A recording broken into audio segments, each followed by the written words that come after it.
Good evening, everyone. Hi, Welcome to Mopping everyone. on Money, featuring the ever lovely, ever gracious, even in the pigtails, Hey, Miss E like I Train. said, a 50-year-old who thinks she's 25 still. She's loving her pigtails. We're glad to see you tonight. Appreciate you joining us. It's Mhm. been a good day for us. Hope it has been for you as well.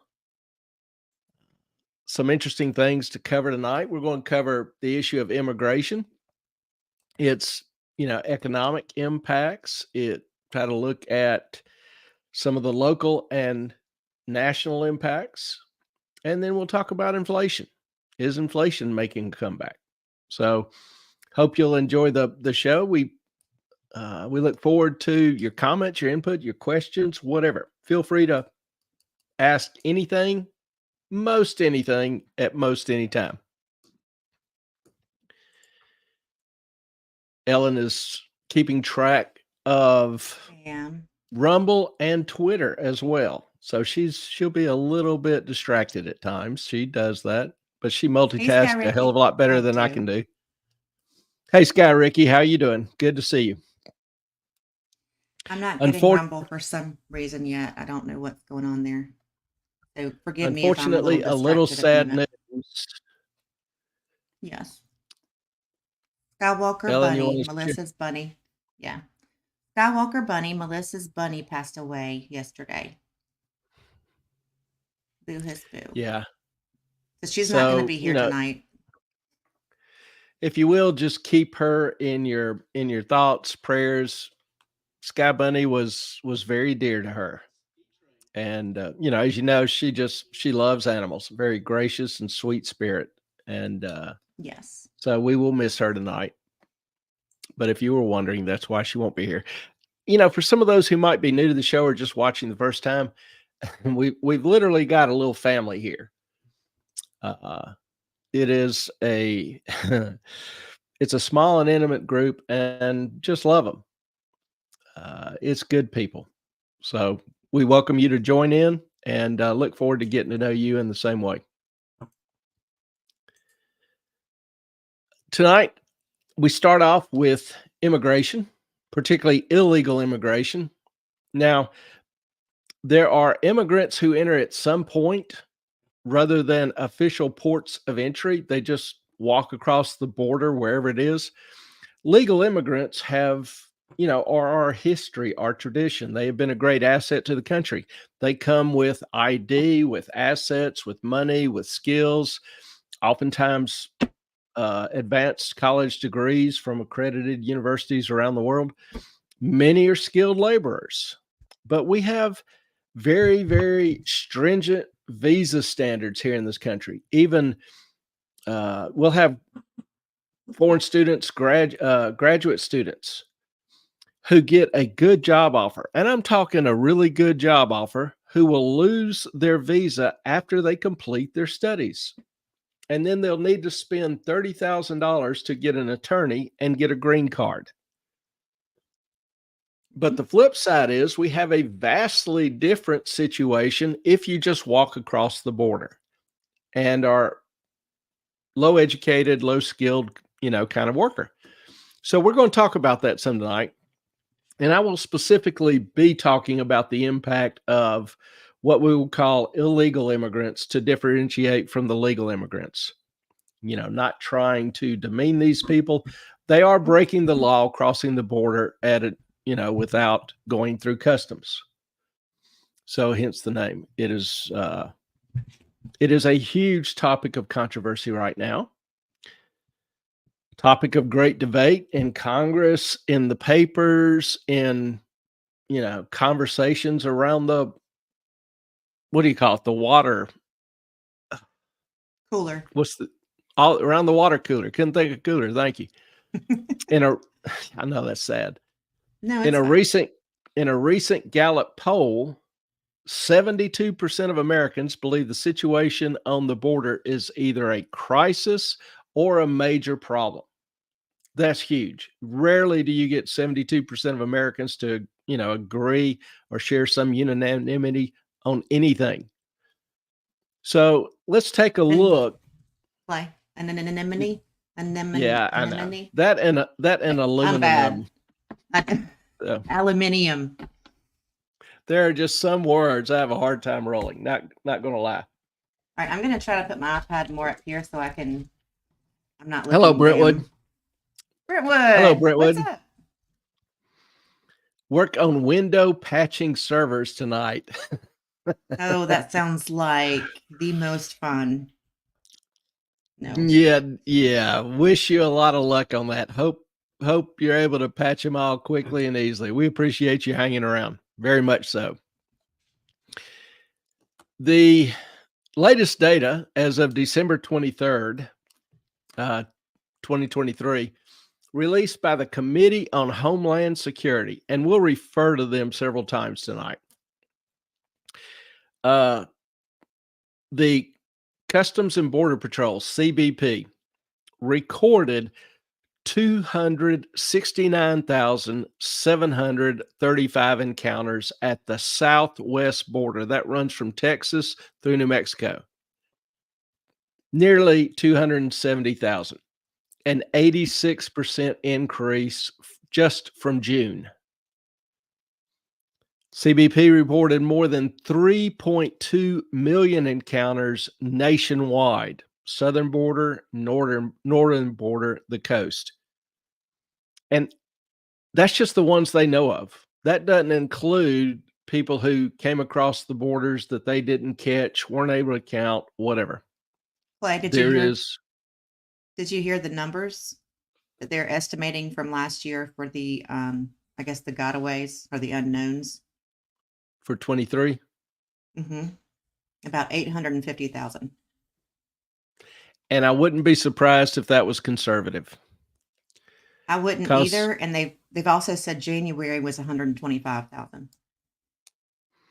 Because just across the border. Yeah, we've got a huge border. You can get on YouTube and find individuals, just hundreds of individuals filming hundreds of individuals just crossing the border and nobody's stopping them. I mean, the CBP does the best they can, not faulting them. They're short on men. They've got huge territory to cover, and But they they're can making them stop sandwiches. and they can stop one group while another, continues on a mile away. They just don't have the personnel to get them all. So the 800 and whatever thousand, I think, is a relatively conservative number, honestly. Can't prove it, don't have good data on it, but it's just a hunch. The way the process works, the CBP will have a brief conversation with the immigrants. And out of the 3.2 million encounters that the CBP had, they detected 169 on the terrorist watch list. Now, this isn't running a full background check on everybody. This isn't fingerprinting everybody. This is just a brief few-minute conversation they have with them when they walk across the border.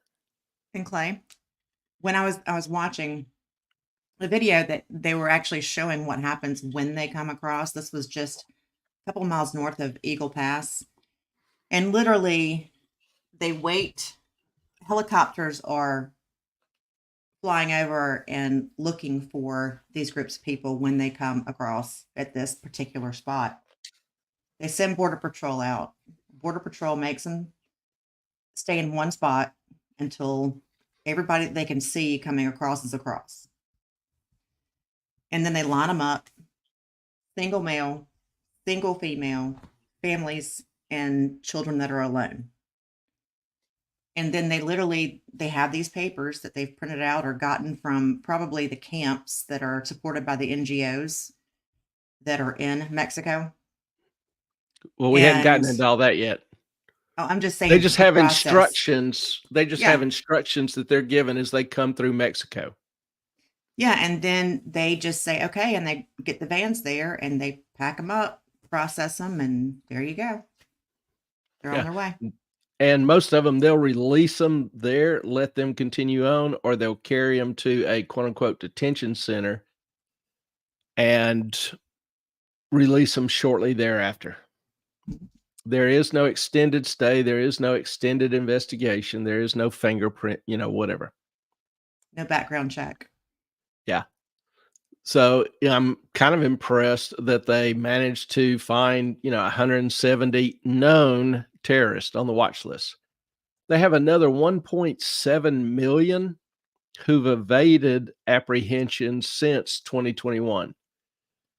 They either, broke the law while they were here. They were later discovered to have, warrants or escapees. So 1.7 million who have evaded apprehension since 2021.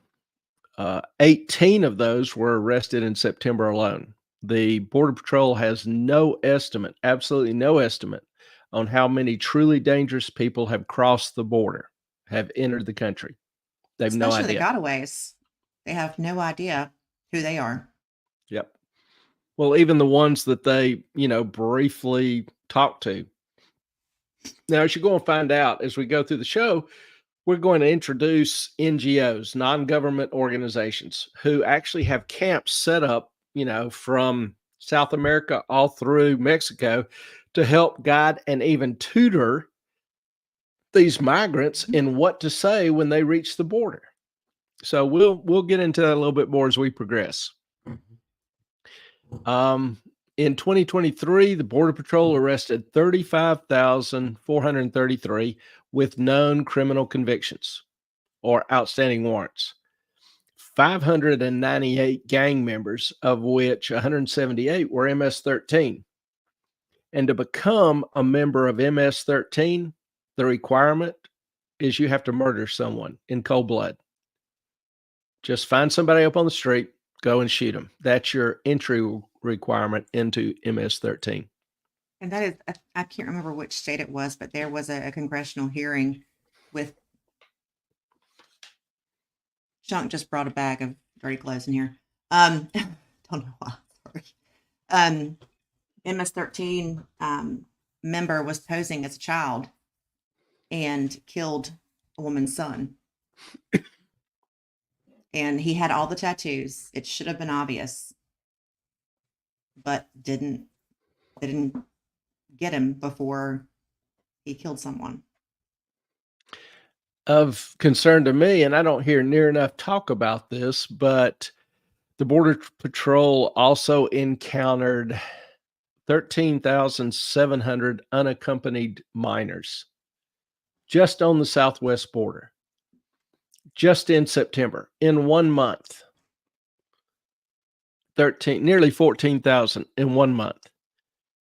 Unaccompanied minors. Now, how does a 10-year-old decide that he's going to pick up and, walk 1,000 miles, know where these camps are, whatever? They don't. They Nope. are, many of them, if not a significant majority, are victims of sex trafficking. Yep. And they are released to whatever, quote unquote, guardian is accompanying them. That's a big problem. Another issue is in 2023 alone, Border Patrol seized a little over 27,000 pounds of fentanyl, which is a drug used to spice up, a lot of other drugs. Mhm. 27,000 pounds of fentanyl. Now, fentanyl is terribly, terribly potent, an extremely small amount. Just a few granules, literally, on your fingertip is enough to kill you. So the 27,000 pounds, if you do the math, is enough to kill more than 6 billion people. And We that's only have just 300 the million in the United States, right? probably 380, 390, somewhere around there, yeah. And that's only the fentanyl that they caught. Customs estimates they only seize about 5, maybe 10% of all the drugs entering the country. The cost of the opioid crisis alone runs $1.5–2 trillion a year. So this is a significant issue. Many of you, most of you, may even know somebody that's a victim of the opioid crisis, has been addicted, if not killed by it. The other interesting thing going on about immigration is that the northern border with Canada is traffic across it is starting to soar. September, the encounters by the Border Patrol were up over 400% since September of 21. You see some of the border across Texas, a lot more attention on the southern border being given, troops being moved down there. Well, a lot of the illegals are being shifted up to Canada and now coming across the Canadian border. In addition, with the just tidal surge of immigrants coming, the Border Patrol has started mass releases at the detention centers due to overflowing conditions. They can't house, they can't handle, they can't process as many as are coming across. For example, on September the 13th and September 15th, they released 13,000 aliens into San Diego. On September the 14th, they released, don't know the exact number, but aliens into Cochise County, Arizona. They didn't provide a number. And this is just a 3-day sample. So again, there's some interesting numbers. Pro or con on immigration. There's some interesting numbers. Now, we're going to, give both sides, I guess I would say, even though mostly we're going to focus on the economic impact. But here is a video of a counter opinion as far as immigration. We thought it was worth a watch. In the claims by the majority, immigrants are a huge engine of economic growth for the American economy. Study after study shows that immigrants are less likely to use benefits that they are eligible for and actually contribute tens of billions of dollars more into public benefit programs than they ever receive. A lack of lawful pathways and an inability to obtain work authorization quickly when they do come through the southern border are the actual issues that need to be resolved. So, Mr. Chen, we see a lot of misinformation circulating online and repeated in the halls of Congress and even in this committee about the types of benefits that are available to undocumented immigrants, including those seeking asylum. So can you please succinctly and clearly confirm whether undocumented immigrants can access federal benefits like Medicare, Medicaid, or health care through the ACA? Thank you for the question, Congresswoman. The simple answer is they are not eligible. Undocumented immigrants are not eligible for all of those federal benefits that you just cited. And what about Social Security? Do undocumented immigrants pay into benefit programs like Social Security? And do they benefit from Social Security? They do pay in billions of dollars, undocumented immigrants, into the Social Security system through taxes annually, but they are not eligible to receive those benefits. As you know, there have been a lot of discussions over the last 2 months in the United States Senate about permanently changing immigration laws, including raising the screening standard for asylum seekers, limiting the administration's ability to use parole, expanding interior enforcement and the use of expedited removal, and a new Title 42-like expulsion authority. Many of those proposed changes would make the border much more chaotic. Can you discuss the importance of processing migrants at the border more efficiently and fairly, and how that would positively impact American communities and cities? So the kinds of solutions that are now being proposed, either to provide power to shut down the border or to shut down legal pathways that have been used, like parole, those are not going to be effective because people will still come to the US border, and what we'll see is humanitarian crises. We'll see a chaos at the southern border where people are going to be waiting and they'll be preyed upon by cartels and gangs, and that will create less safe communities on both sides of the border. That is not efficient or fair or orderly processing. What we do need is those kinds of steps. It begins with funding immigration agencies operating at the border to be able to process people more quickly, more efficiently, and in an orderly way, and also to ensure that people who are eligible for relief, like asylum, have a fair shot at it. By doing that, making the system more effective, as you were describing or asking, cities and communities in the United States will have a better system for people arriving. They'll have more awareness of when people are arriving. That's the coordination need for the federal government to help play that role. And importantly, we will see gains. We will see gains for the country in the long term because immigrants do contribute economically far more than they use in, let's say, public benefits, and that is going to strengthen our nation, and that's an incredible opportunity that we should be able to harness through real reforms to the system. Can I just say something real quick? He needs more CBP in order to process more people. He doesn't want to,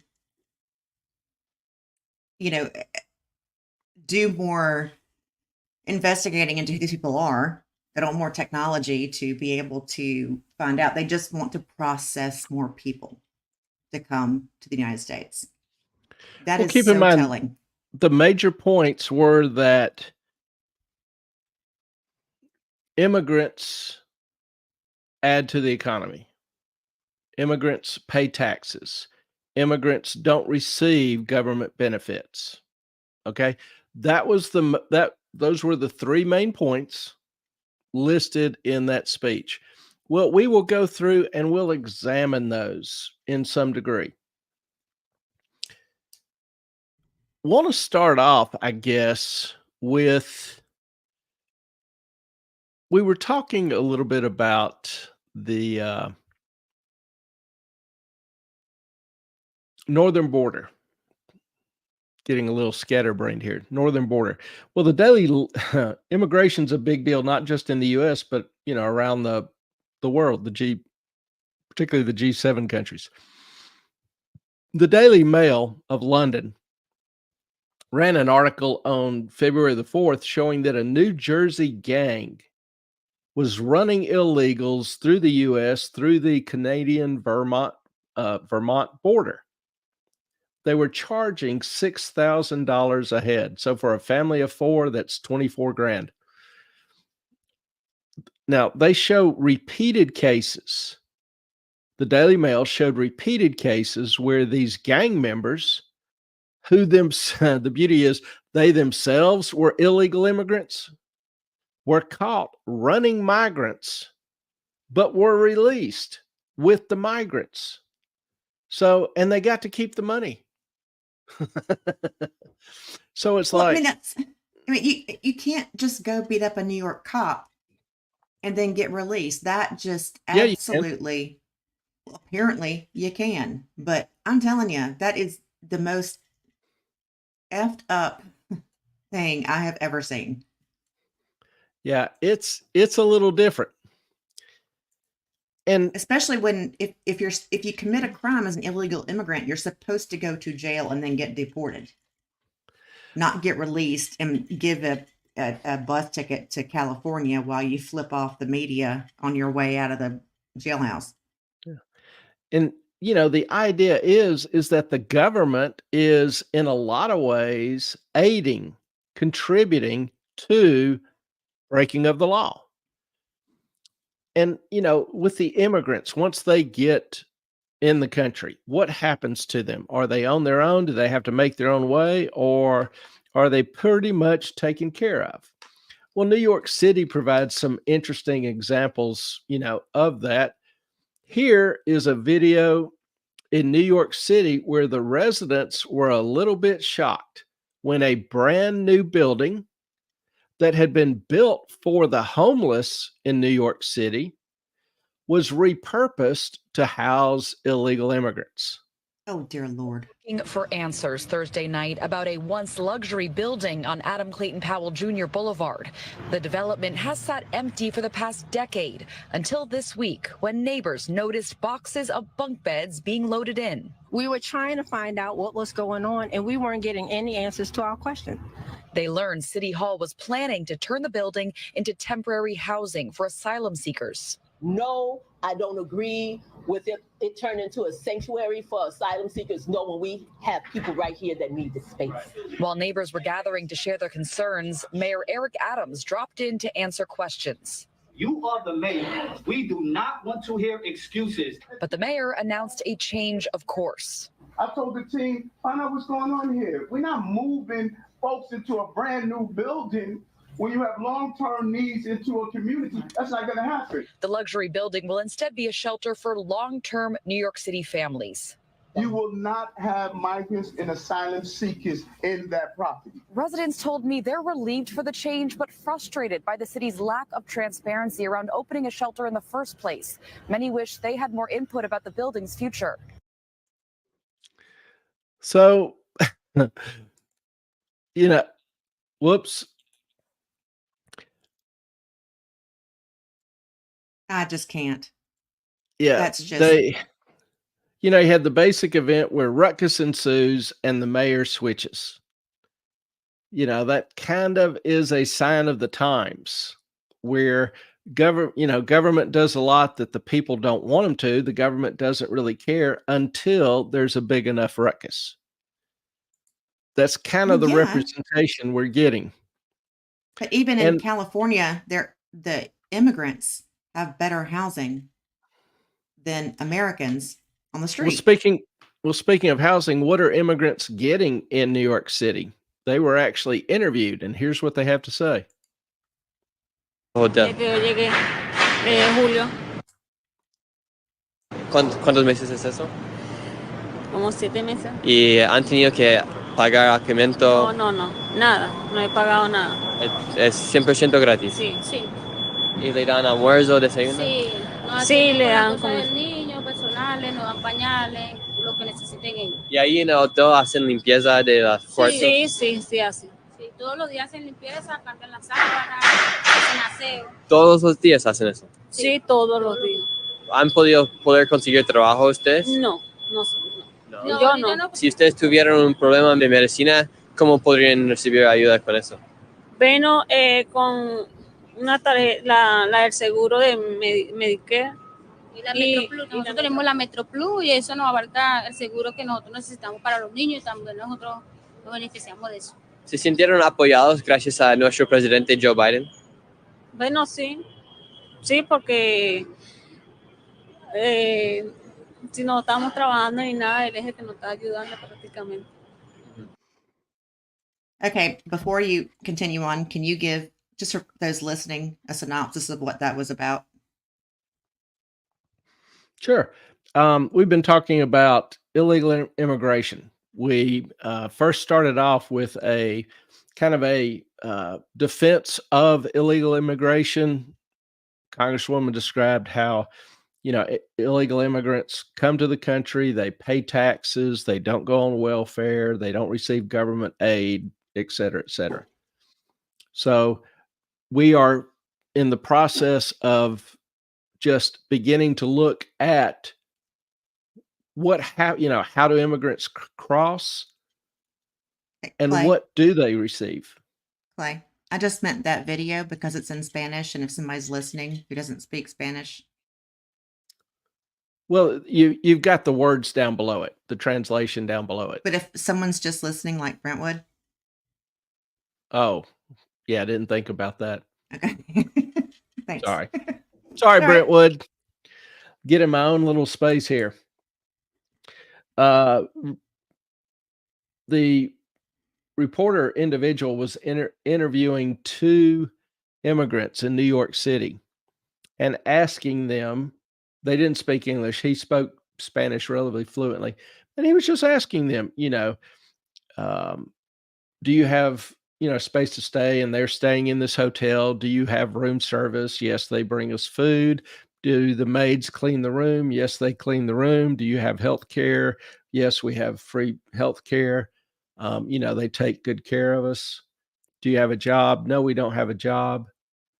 And Diapers and everything for the babies. Yeah, basically everything they need, they're given. And do they want to thank President Biden? And they thank President Biden. So in a nutshell, that's the English translation of the video. Sorry, I didn't mean to. So in New York City, they're basically receiving 7 months free rent, free meals, free insurance, and more. Free transportation. What are your thoughts? Have y'all been to New York City? If Not you're recently. if you're poor, do you get any of that from the city, from the state? It's interesting. It's a little different. And the people coming across the border, I already talked about, the 1.7 million that the Border Patrol hasn't been able to arrest, the terrorists they've arrested, captured, etc., identified. And you can see videos of mostly, I've got a video here of Chinese and Middle Eastern men, a couple hundred people, mostly Chinese, mostly young men, military age, Chinese, Middle Eastern, and some Hispanic. Hey, Clay, before you start that, I was watching one of the Senate hearings, because that's what I do, that, of, excuse me, actually one of the ones that we have clips from, but this Ukrainian, she's not Ukrainian, her husband is, and her in-laws are, and they came across legally. They went to Poland, they stayed there for several months, they had to do tons of paperwork, got in legally, and now and this was not but a couple of years ago, and now she's saying that, the illegals are taking over, and she's like, none of the people who are really in need, like the women and children, can successfully make that journey. And the ones that do need the real help aren't going to, because it's too much, it's too far, it's too dangerous. And so they're saying that the Chinese now military age men, are 6% of the population coming across. All right. Well, let's see.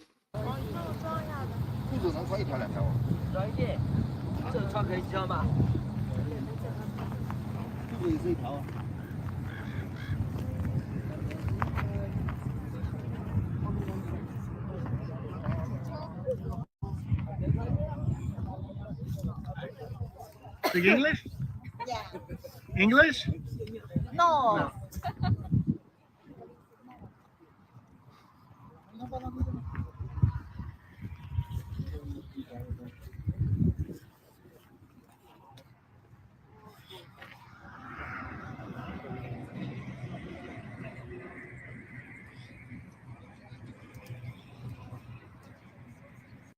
They came on a bus. No, that's Okay. the CBP. yeah, CBP bus. So as you look through the video, kind of an eclectic mix of people. And I've seen videos of just 100 men crossing the border, no women, no children. It's an eclectic group, so it makes you wonder why how people afford to travel from the Middle East and China down to Mexico and then walk from where?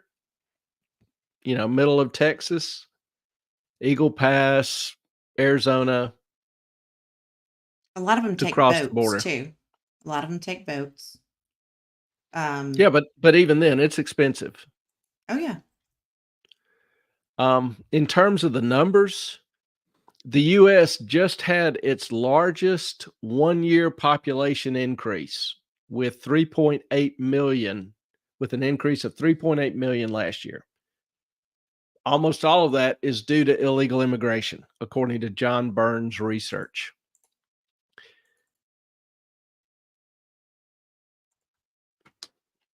Don't know if, let's see if I can blow this up a little bit bigger.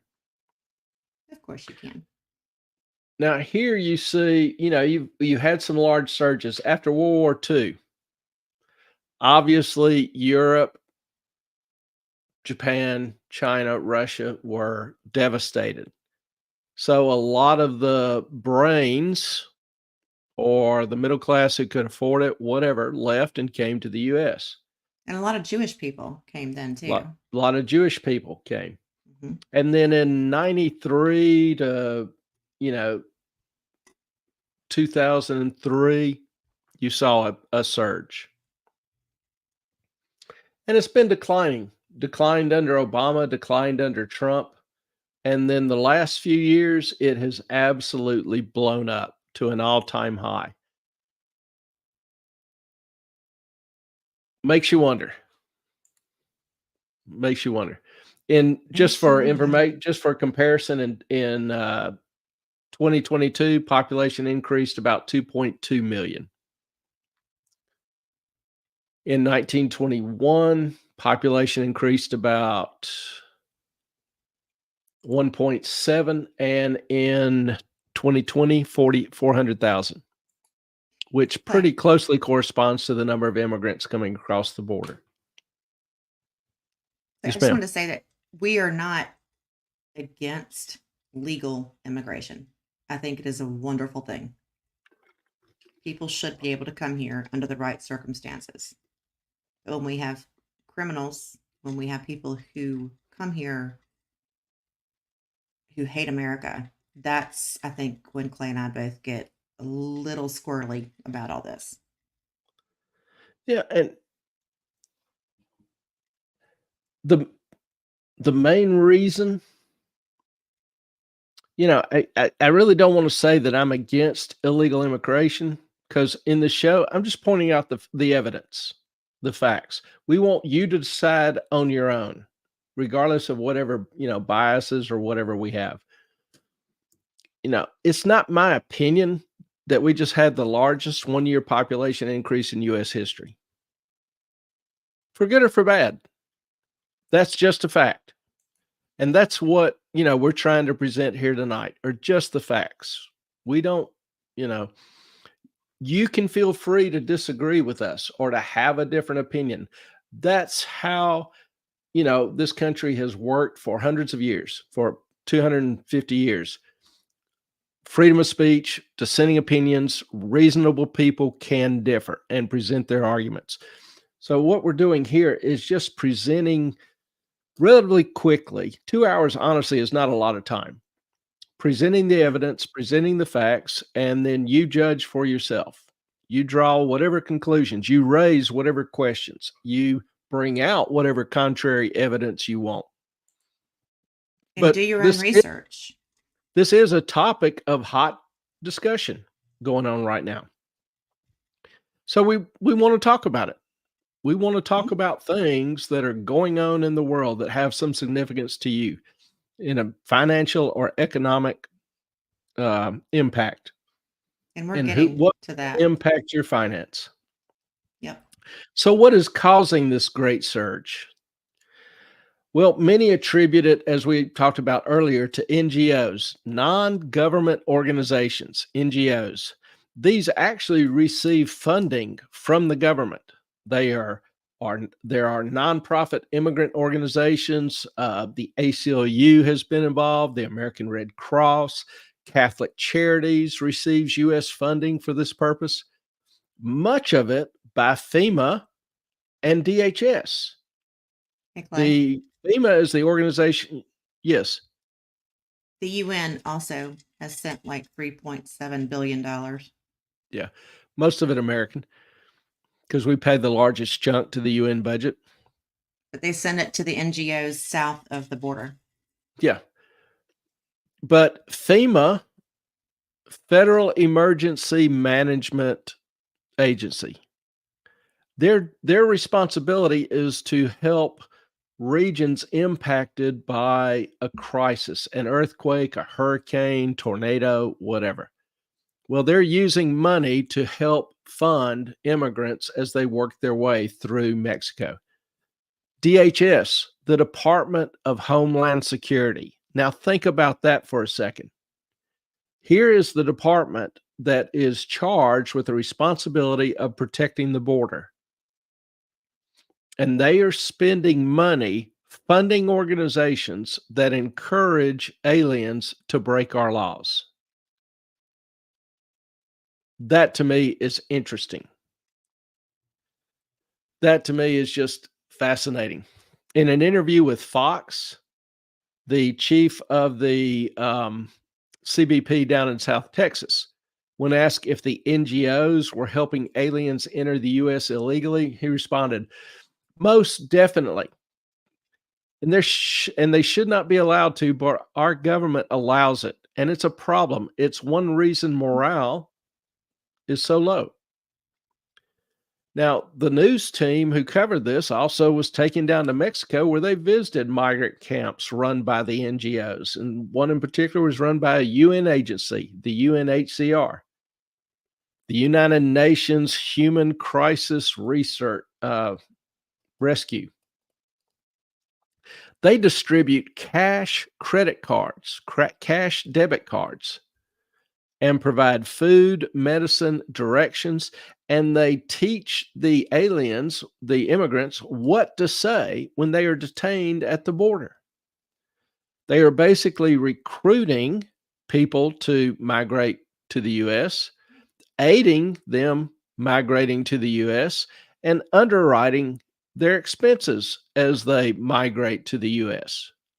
These are largely unskilled, uneducated individuals with no papers funneled into the U.S., which has the Yay. practical. Go ahead. I said, yay. The practical reality is that it's undermining border security and overwhelming the agents, particularly with like unaccompanied children, quote unquote. While drug cartels import drugs nearby, they knowingly aid in the commission of a crime and it's paid for by U.S. taxpayers. That's kind of amazing to me when U.S. agencies are funding organizations breaking U.S. laws.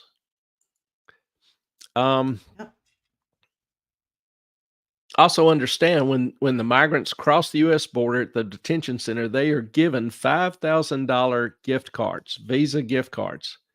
They're given cell phones and they're given plane tickets wherever they want to go, all paid for by the U.S. taxpayer.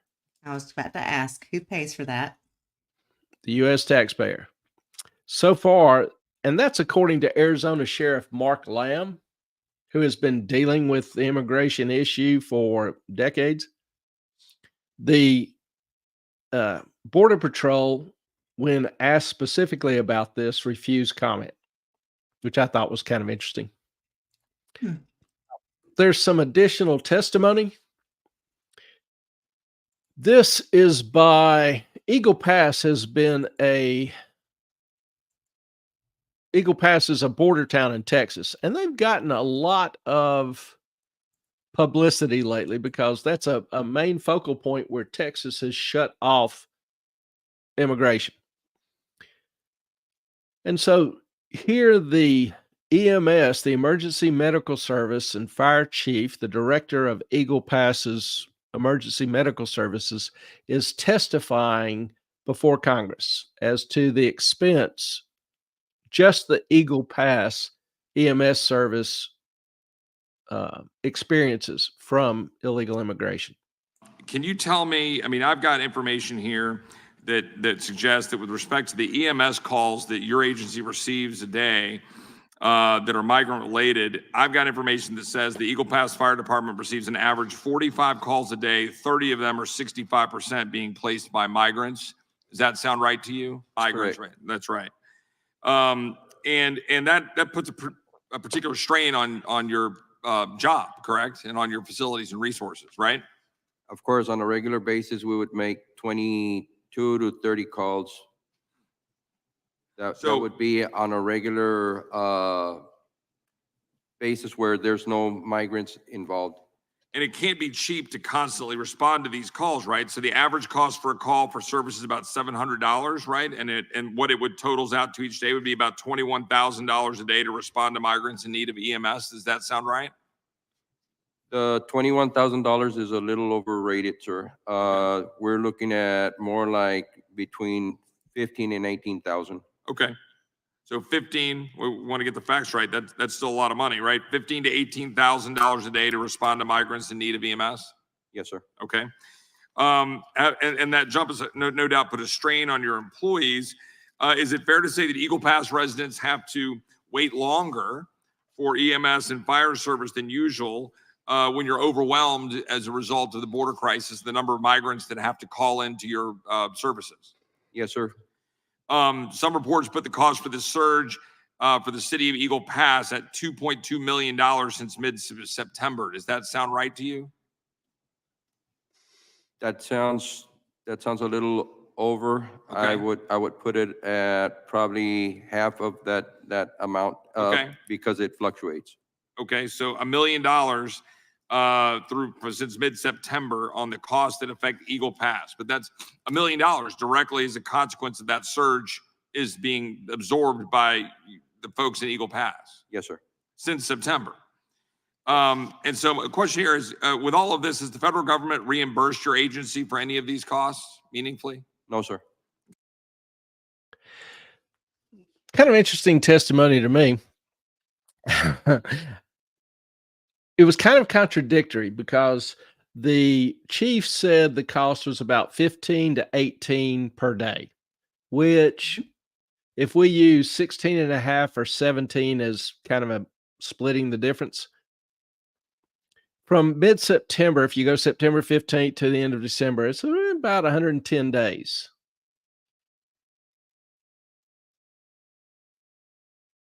$110 times 17 comes out to 1.87 million. Yeah. Yep. 1.87 million, which is $2 million, which is what Congressman Roy first mentioned. The chief said he thought it was half that. So honestly, I don't know the exact number. You know what I know. But even if it's $1 million, that's just one small city on the border in Texas. How many border cities are there in Texas? And then how many border cities are there in New Mexico and Arizona that are impacted by this immigration? And that's only EMS. Doesn't include medical, doesn't include educational expenses, doesn't include police, doesn't include the expenses individuals may suffer due to damage to their property, like farmers will have crops trampled or animals killed. Yep. None of that's included in that. And that's only one small city, Eagle Pass. Had y'all And they ever, try to get. Go ahead. I was just going to ask if anybody had ever heard of Eagle Pass before this immigration crisis blew up past couple months. Yeah. But you know, I am the congressional nerd. Well, yeah, before immigration, a year ago, had you ever heard of Eagle Pass? Me? Yeah. Yeah. Oh, okay. No, immigration has been, I mean, yes, my family were, I mean, all of us who aren't Native American are obviously immigrants at, one point or another. But Yeah, even the Native Americans at some point were immigrants. Yeah, I mean, and they kept it is what fighting it each is. other over the territory. Yes, once we created this constitutional republic, not democracy, we had to set some rules in that our, forefathers spent many a night in the Federalist Papers and years creating what they thought was the best way for us to proceed. And I feel like it's just getting trampled on. I feel like we're paying so much money for these immigrants to come across, and we don't even know who they are. The safety of American citizens, in my opinion, is just, it's in danger. Our entire constitutional republic is in danger. And it fires me up. I get so, Clay comes home, from teaching his classes, and I'm like, did you hear that? I'm so mad. this happened. He's like, I know. I'm like, no, but what do we do? How do you fix it? How do you make it better? How do you prevent this from happening? And there's just not really a good answer. Sorry. Well, there's no Going on a little immediate rant. answer. There's no immediate solution. The answer is be better informed, make better decisions when you vote. Just because somebody's been in office for 2, 3, 4, 10 terms doesn't mean they should continue to stay in office. But Clay, Doing the job you want, vote for somebody else. does voting matter anymore? Has it gotten to the point where it's corrupt? If we get the right, two problems. One, getting the right people to run. Good people, I see good people that don't want to run because the current system, for example, the current system, if you want to run for the House or the Senate, you need to raise millions and millions of dollars. So you spend a ton of your time on the phone trying to talk to potential donors to get them to donate to your campaign. You spend hours and hours and hours talking with lobbyists trying to get them to fund your campaign. So most of your time is spent raising money. Okay, I think real that's quick. a problem. I've never liked the term raising money. That just seems so strange. I'm going to raise money. I'm going to raise it. Like I'm going to grow it. I mean, well, whatever you want to call it, it's the same thing. I just whatever mean, your like, favorite term is. Even with Nikki Haley and the military industrial complex, and she's going to get kickbacks from everything if she's elected, and I hope that's not even a thing now. But I mean, Ukraine. I don't know if I talked to you about this or not. Let's stay on topic. Ukraine. Hey, no, just a second. Ukraine, part of their loan deal is they have to sell all of their land, which is the most fertile land probably in Europe. And who's buying it? I'm gonna leave that for next time. If y'all know, y'all can put it in the comments, but continue on. Okay, the next major point made was welfare isn't available. That is simply not the case. Welfare is available. If we look at some of the current data, here is welfare use by, it's a weird title. I hate the title. Use by nativity and legal status. So the blue column is U.S. born. The orange column is legal immigrants. And the purple column is illegal. Now, the first section of columns. Hang on 1 second. This is at CIS.org. And if you could blow that up just a little bit more, that would be great. Awesome. There we go. Okay, you've got 5 groups of columns. This first group is any welfare. So illegal immigrants use almost double what U.S. born head of households do in terms of food. Again, almost double U.S. households. And then in terms of Medicaid, 39% to 25%. That's still a pretty huge increase. In terms of housing, they're about even, 5%, 4%. So just a tad less on housing. Problem with government housing. Problem with government, yeah, well, true. They're getting free housing. But part of the problem with government housing is even if you apply, it takes years to get it. So, and in a lot of states, people ask me about real estate. And I'm always a little hesitant to recommend real estate because you start off small, like 1 house or 2 houses. But if you get a bad tenant and you want to evict them because they're not paying rent, It may Good take you luck. a year or 2 years to get them evicted. It's insane. And the damage they can do to your property, there's nothing you can do about it.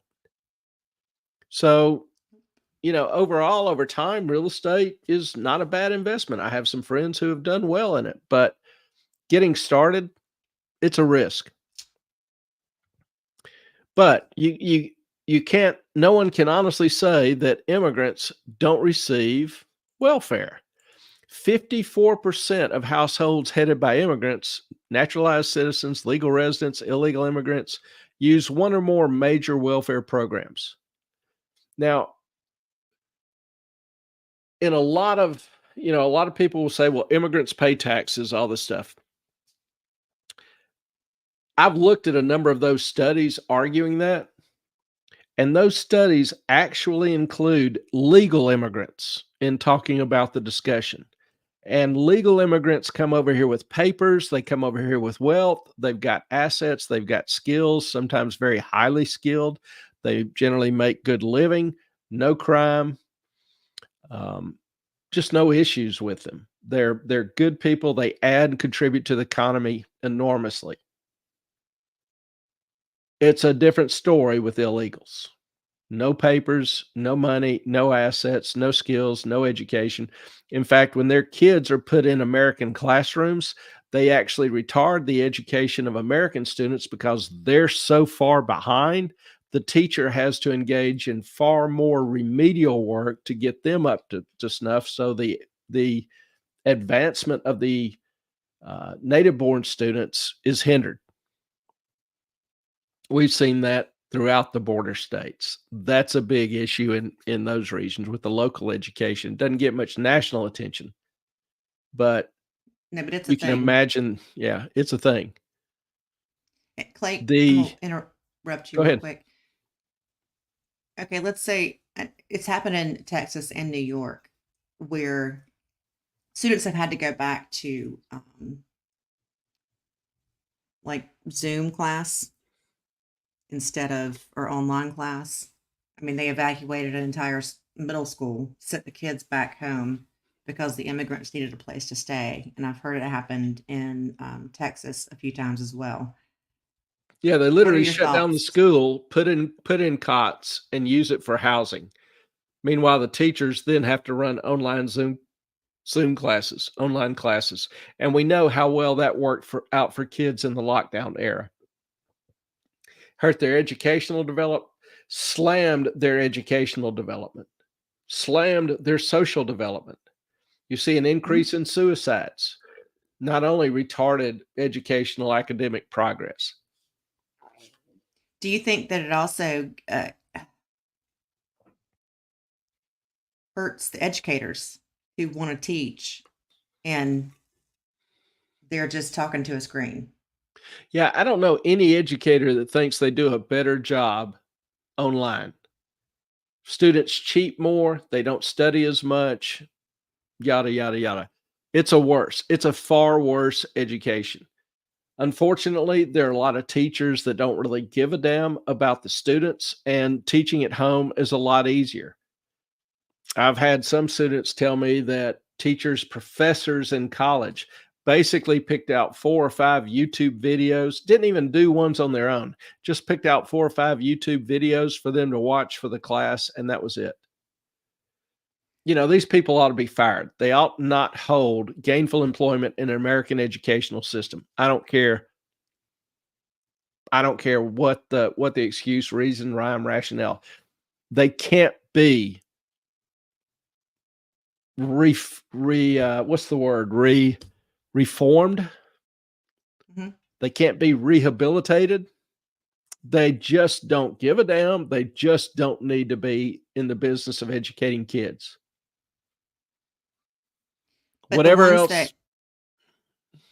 the ones that do really care, didn't that whole scenario just deflate them? And especially when they have to go back to I doing the mean, online learning.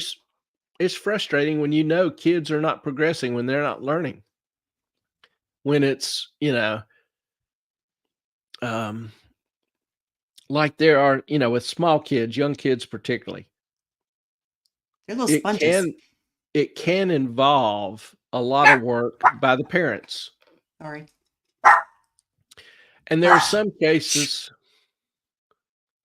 where the parents, one of the parents or maybe both the parents, became at-home educators. They were right there during all the Zoom with their kids. They were working with them in their homework, in their books, whatever.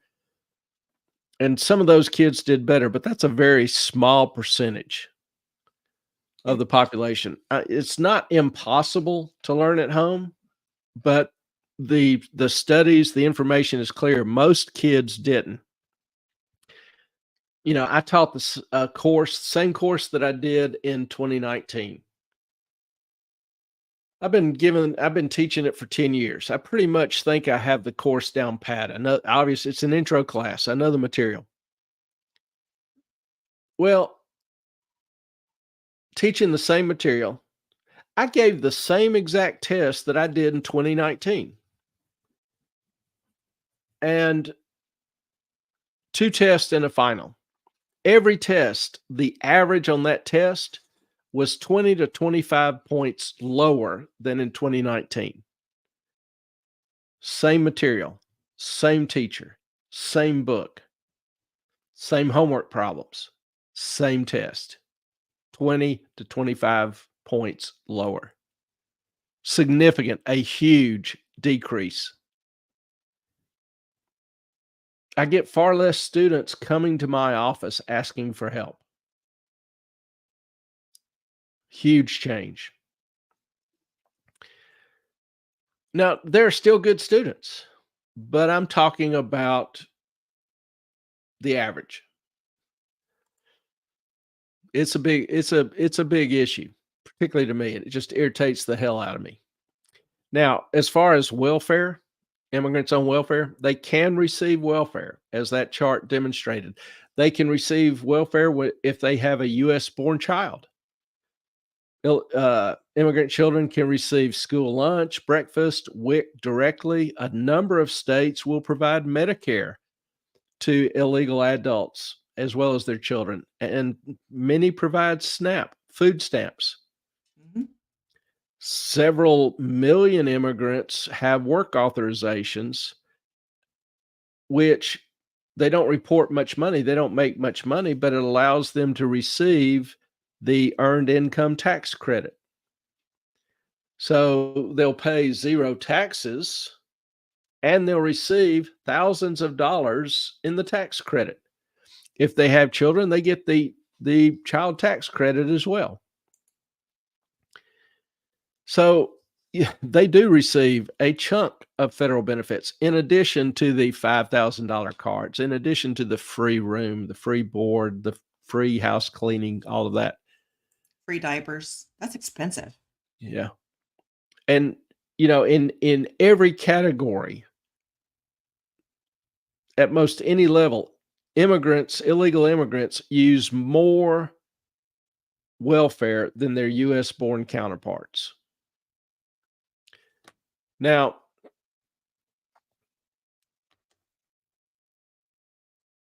you know, if you like we saw in the dissenting, Congresswoman's statements, immigrants are barred, quote unquote, from most welfare programs. But this has a very, very modest impact because, one, immigrants can receive benefits on behalf of their children. We've already said that. 2, that restriction does not apply to all programs. Nor does it apply to non-citizen children in some cases. Like we said, Medicaid, SNAP benefits are offered many. Many programs have residency requirements. So once illegal immigrants live here long enough, they qualify for the welfare. Some states provide welfare to otherwise ineligible immigrants on their own. And then by naturalizing, some of them have been granted asylum. They receive benefits, they gain full eligibility. So not only is welfare available, but the administration has also given orders that illegal immigrants should have equal access to financial institutions, ordering banks, for example, to not reject immigrants' credit applications based solely or predominantly on their immigration status.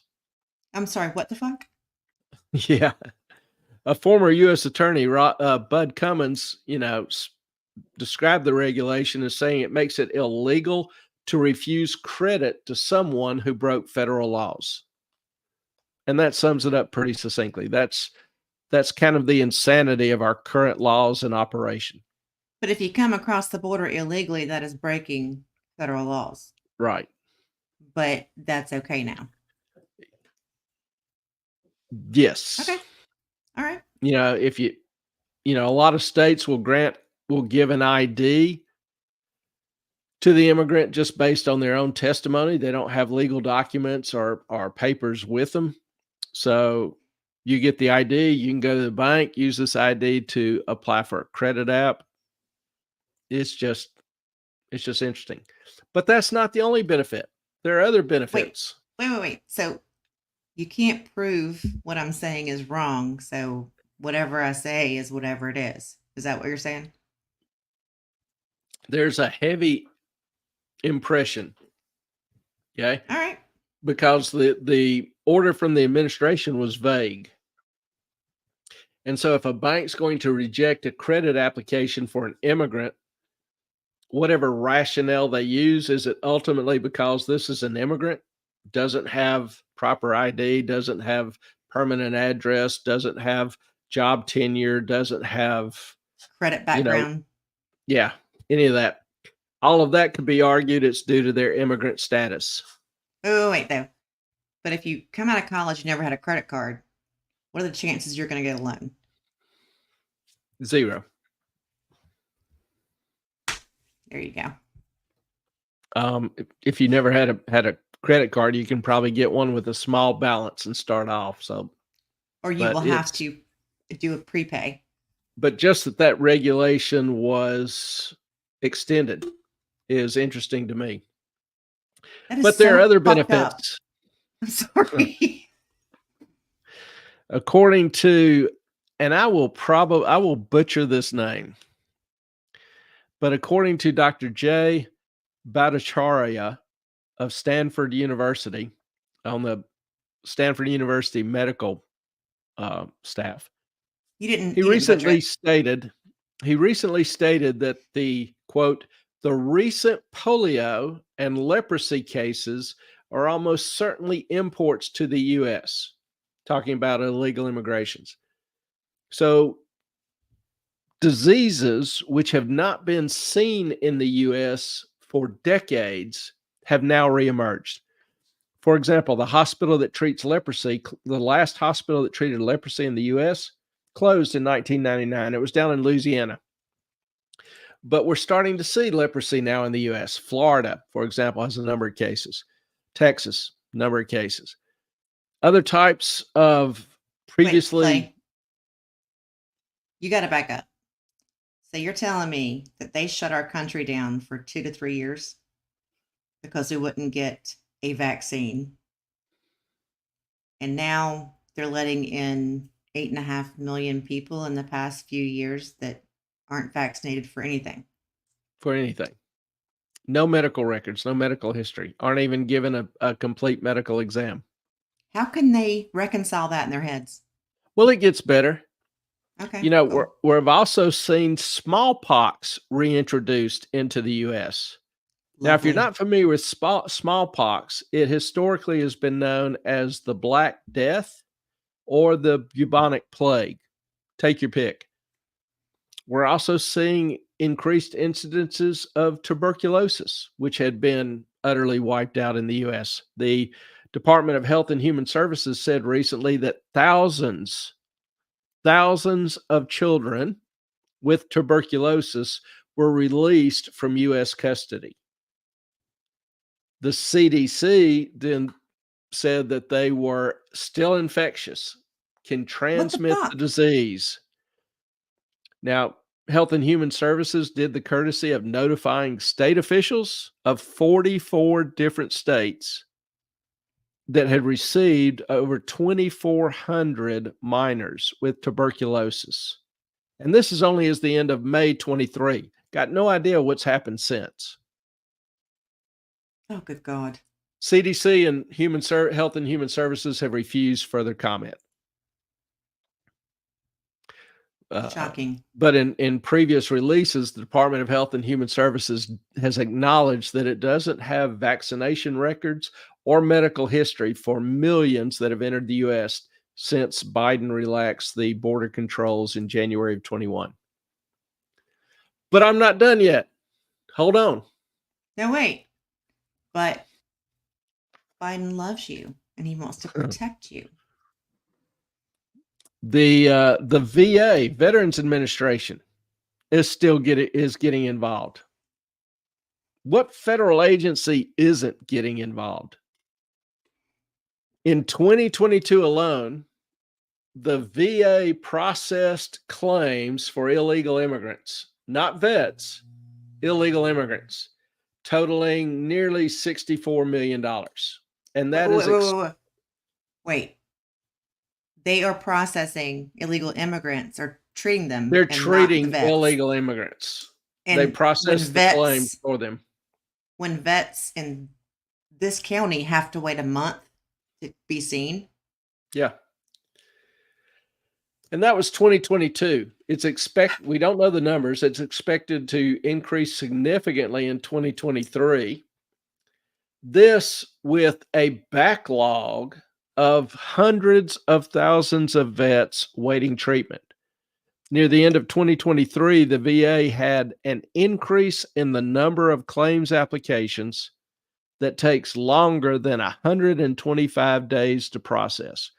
So this is the VA's way of saying they had over 378,000 vets awaiting treatment for more than 125 days, 3 months.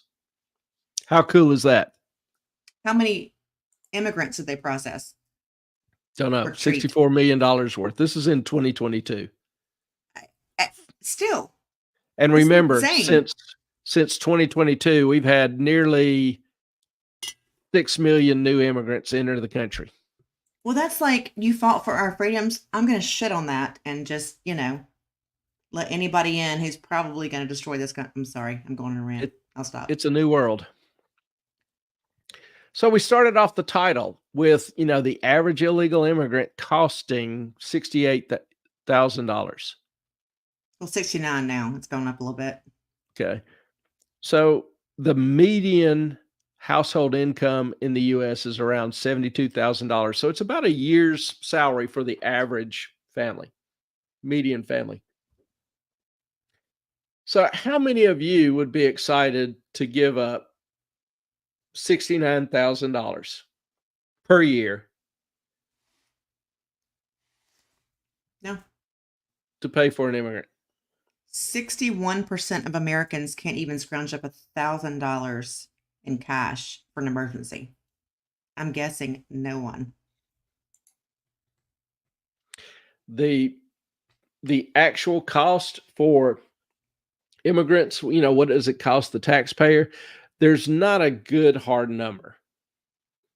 Obviously, a lot of the agencies don't really disclose or break down the information. They don't make it readily accessible. It's difficult to find. But according to the House panel, the U.S. government's bill for housing and medical care and food for apprehended migrants and known gotaways. Gotaways are those who the 1.7 that the government wants to arrest or deport, but haven't been able to find since 2021. So the bill for those is about $451 billion per year. Now, this is based on immigration data from FAIR, from Yale University Studies. The Yale study was a little surprising. It suggested that total illegal population in the U.S. exceeds 22 million. Now, this differs greatly from the U.S. Census estimates. They estimate about 11 million. But the census data is based on a survey. So they send out a form to people and they, will ask, are you legal or illegal? Check it and give us your information back. And they say, well, based on their responses, it comes out to about 11 million. Well, Yale kind of points out that their methodology is a lot simpler. They look at the total that Border Patrol says have come in. They look at the total that have died, been deported, or immigrated elsewhere, and take the difference. Makes sense to me. It's not terribly complicated. Really? So that comes out to about 22 million, or nearly double what the census claims is here. Now, the Yale group wasn't done with that. They took the data and they modeled it. What they did, basically, they ran certain simulations. They looked at, variance. They looked of each of those numbers, like deaths. You may be capturing only 90% of the illegal deaths. Maybe some die and they're just buried in a hole, never recorded. The city, county, state has no idea that somebody died. So you put in, a variance for 5, 6, 7% fewer, more deaths than what occurred. You put in a variance for, less in case some of the data was misrecorded, these kind of things. So you have variances off the reported numbers. And then you run a simulation, and you'll have 1 million different simulations that use all possible combinations for all the different inputs. Does that make sense? Can I put something in there? This is what Yeah. Clay does on a daily basis. This is how he does his research. He does all the simulations in every possible way to find out the data that he publishes. So he is an expert in this. You're basically trying to run every different possibility and see if your number stacks up in the middle, most likely, most probable, according to all possible outcomes, or all reasonably possible outcomes. So that's kind of a way of confirming your result. Well, the Yale authors did this and came up with a range from 16 million to 29 million, which the absolute middle mean is 22 million, 22.1 million. So that's after 1 million different trials, 22 million is the most likely outcome, given possible variance in each input variable. Does that make sense? If it doesn't, but let me know. It's also possible that data can be manipulated. Yeah, that's why you do these that's why you do these simulations. You take the raw data and you say, okay, it's reasonable to expect this could be 5% high or 5% low.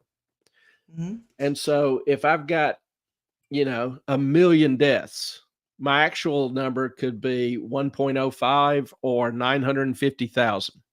Right. So when you're doing the million simulations, you combine each one of those possibilities with other possibilities and try to get the outcome.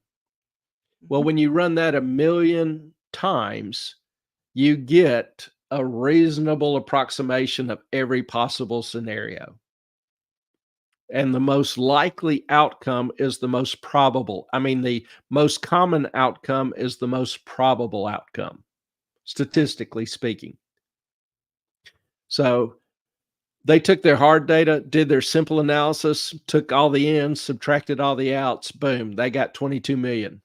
They took every factor, did the variance, ran the million simulations, got the most likely outcome, boom, 22 million, both times, both ways.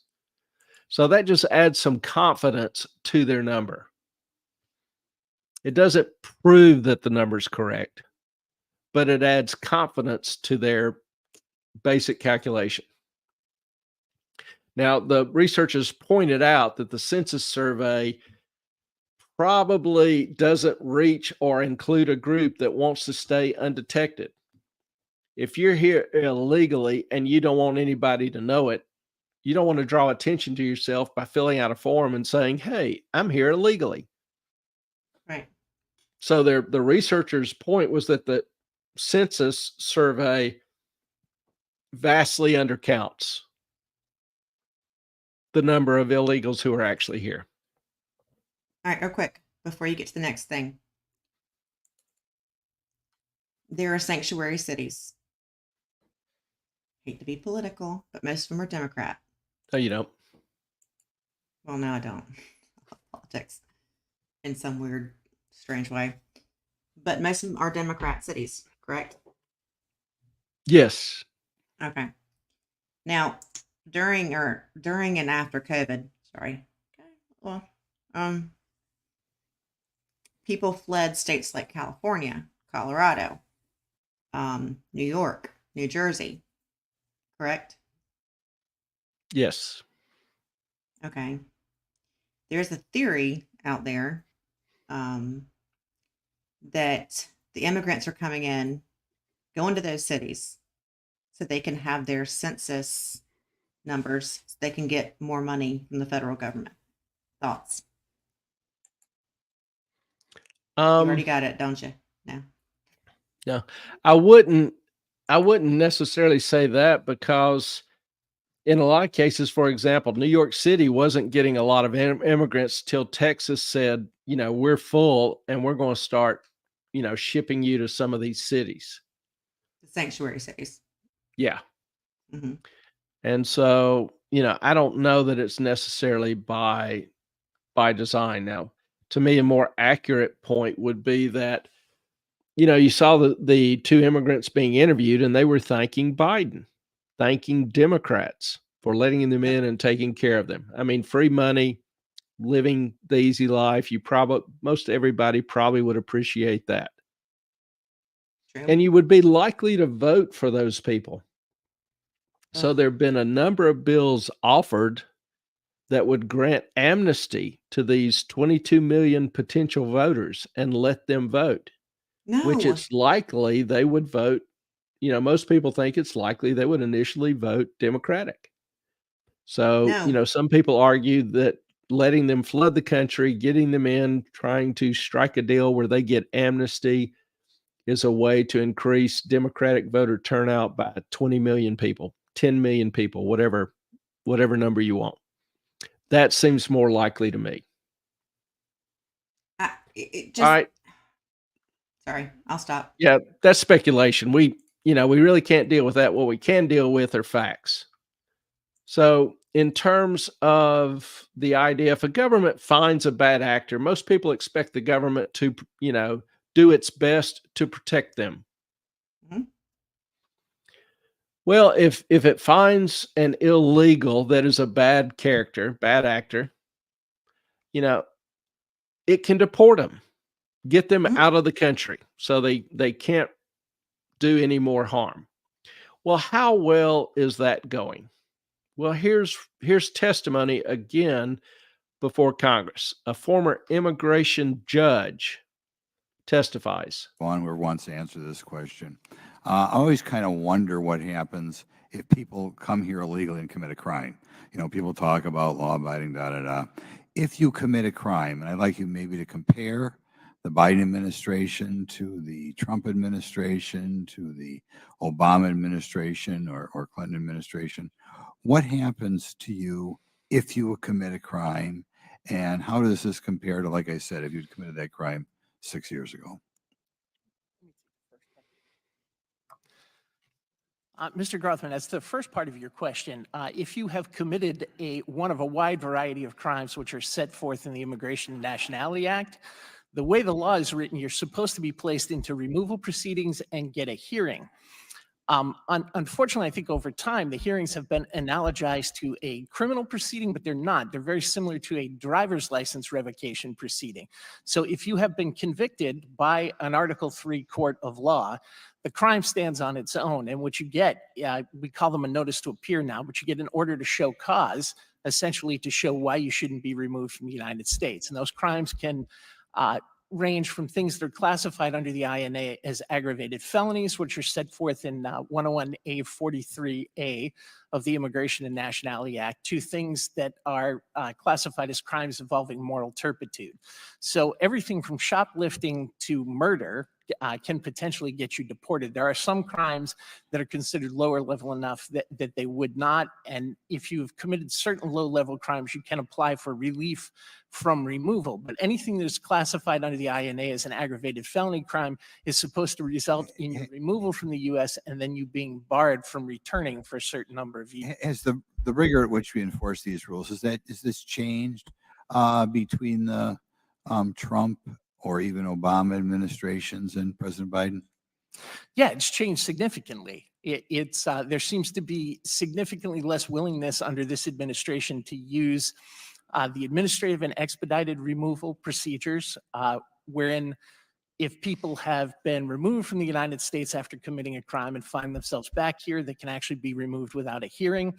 I also found that when I was an immigration judge, I later tried to determine how many of the people that I had ordered removed, that their removal had actually been effectuated from the United States, which was something that was fairly easy to do under prior administrations, but I could not substantiate that a single individual that I had entered an order of removal against had actually been removed by this administration.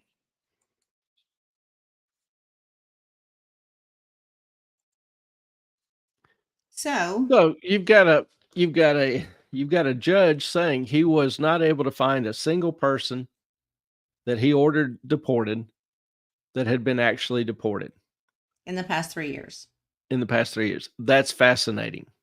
even murders and everything else, drugs, whatever. That's an amazing bit of testimony, and he didn't experience that under any other administration. So I think the evidence is clear. We have a problem. And we have a problem, I would argue, by design, not by accident. It's a feature, not a bug. There's just too much going on that's intentional to say, hey, this is just bad luck. So what are the solutions? Now, but many have you people gotten to the amount that people are spending? Yeah. Okay, I missed that somewhere. Oh, yes, again, 68. I gotcha. Never mind. So what I'm are the doing too many solutions? things. Many claim that the recent border bill, for example, would have helped with illegal immigration. Many claim the failure to pass the bill will increase legal immigration. So a few comments about that. First of all, the failure to pass it, increasing immigration, it's increasing just fine on its own with no prospect of slowing. I don't think the bill will make one twit's worth of difference in increasing the numbers. The bill actually offered nothing, zip, zero, nada to secure the borders.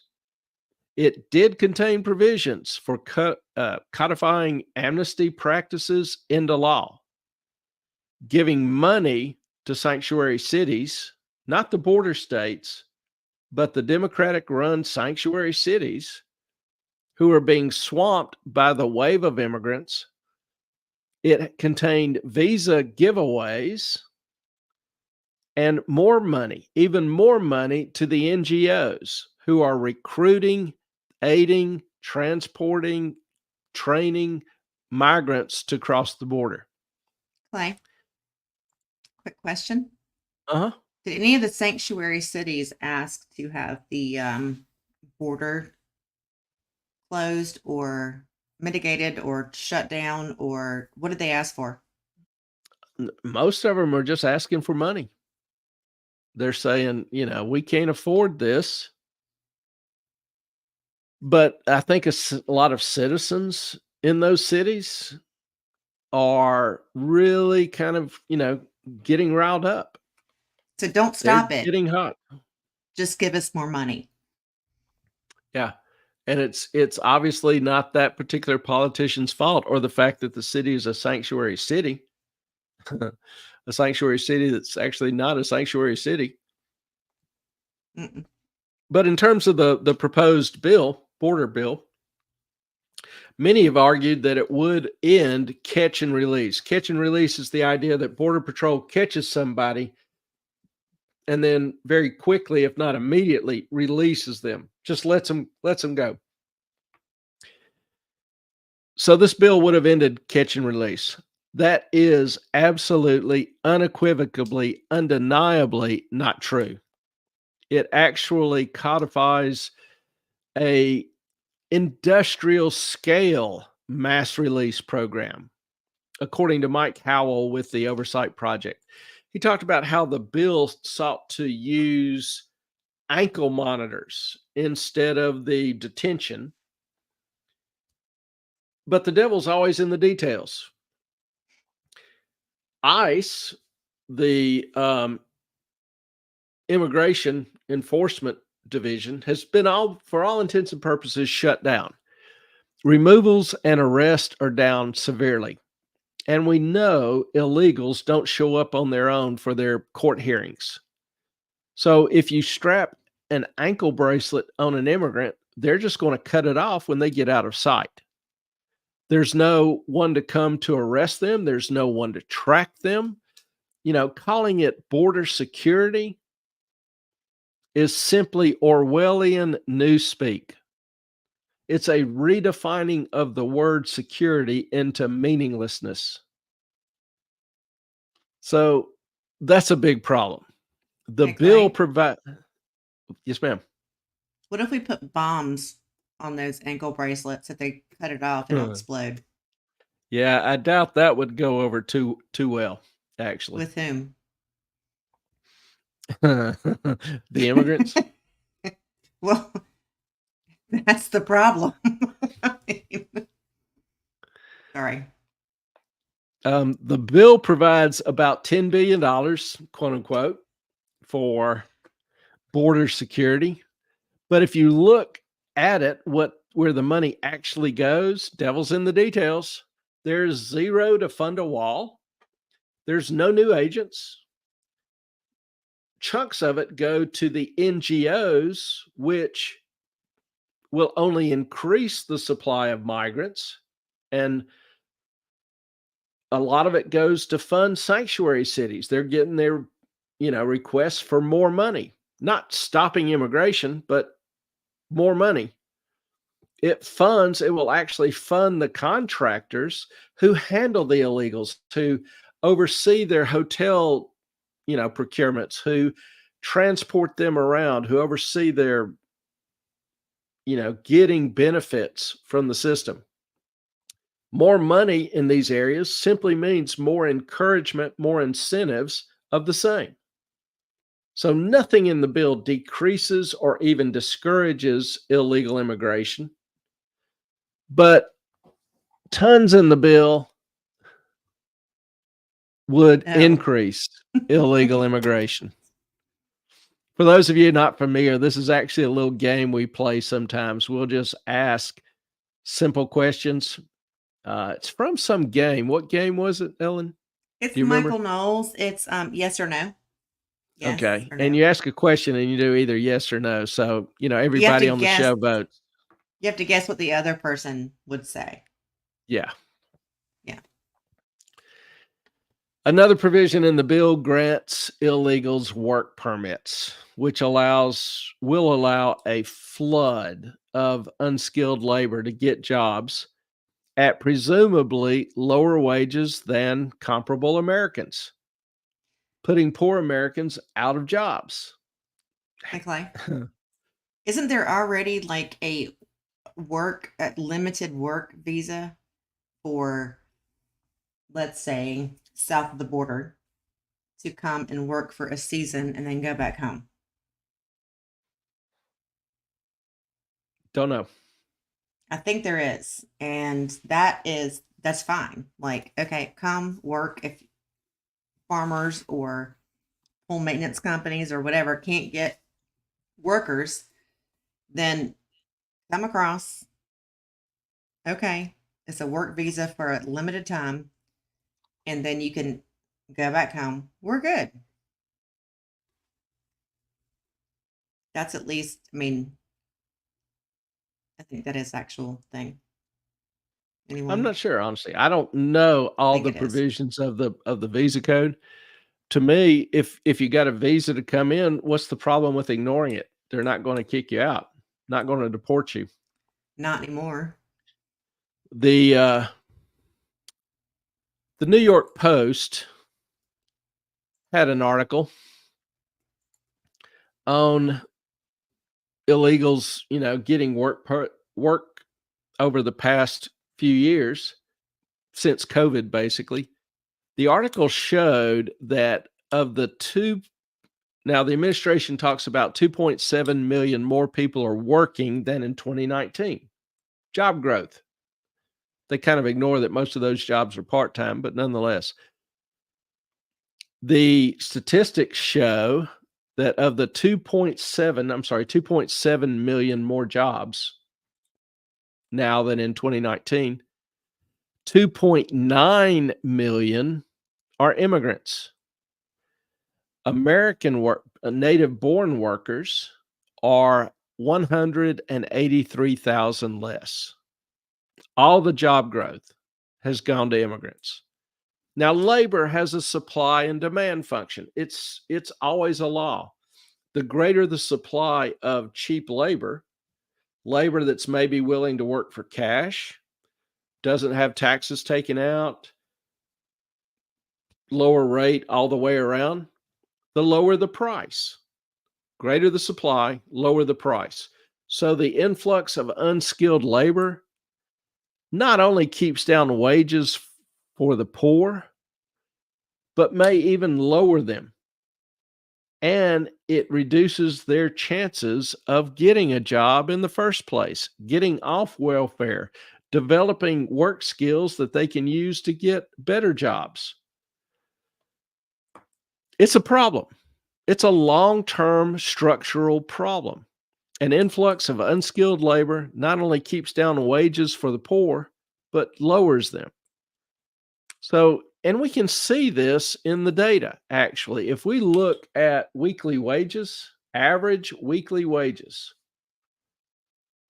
you can see, now this is, when COVID first hit, you had the lockdown. So people were making tons more, getting the stimulus money, whatever, which was included. And then since then, as the lockdowns were removed, wages got lower and lower. And you can tell that wages have barely come back to where they were before COVID, or even a little bit lower. And that's with 3 years of inflation.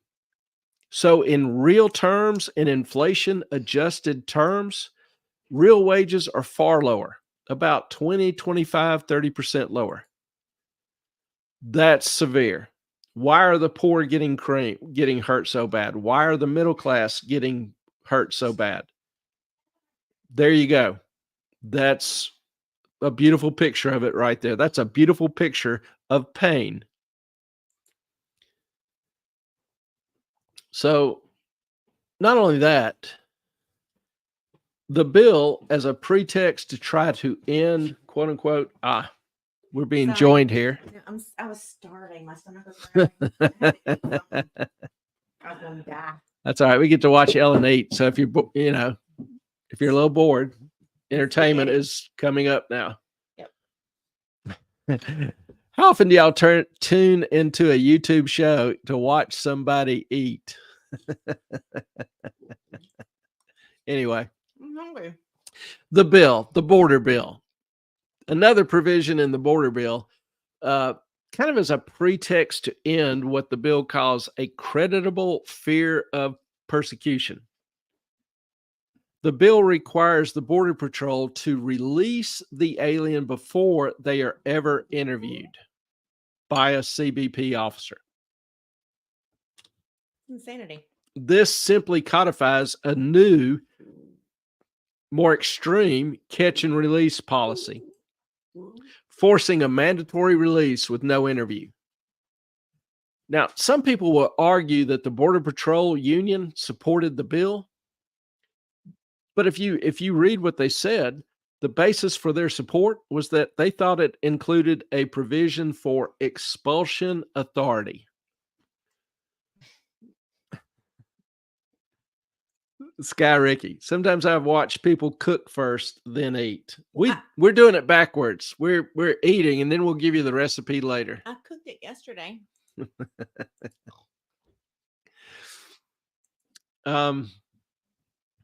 So the Border Patrol thought it included a provision for expulsion authority. They thought the union thought it would give Border Patrol enhanced ability to efficiently expel and deport illegals, which would serve as, somewhat of a deterrent. Well, they were unaware that this provision in the bill has a sunset provision of its own. It will disappear in 3 years. What? The expulsions actually can already be done under INA Section 235, but the administration refuses to use that authority. They've got the power, they've got the process, they just refuse to do it. Wow. They don't want to expel them. Just like the immigration judge said, he'll issue orders for deportation and they won't be carried out. I want the truth. I want to know why. Well, in addition, the revised catch and release policies effectively nullify this provision, as the CBP won't even be able to interview aliens. So it has a provision to expel them. Provision sunsets in 3 years, but the provision is practically null and void because Border Patrol won't even be able to interview the aliens. The bill simply does far more harm than good.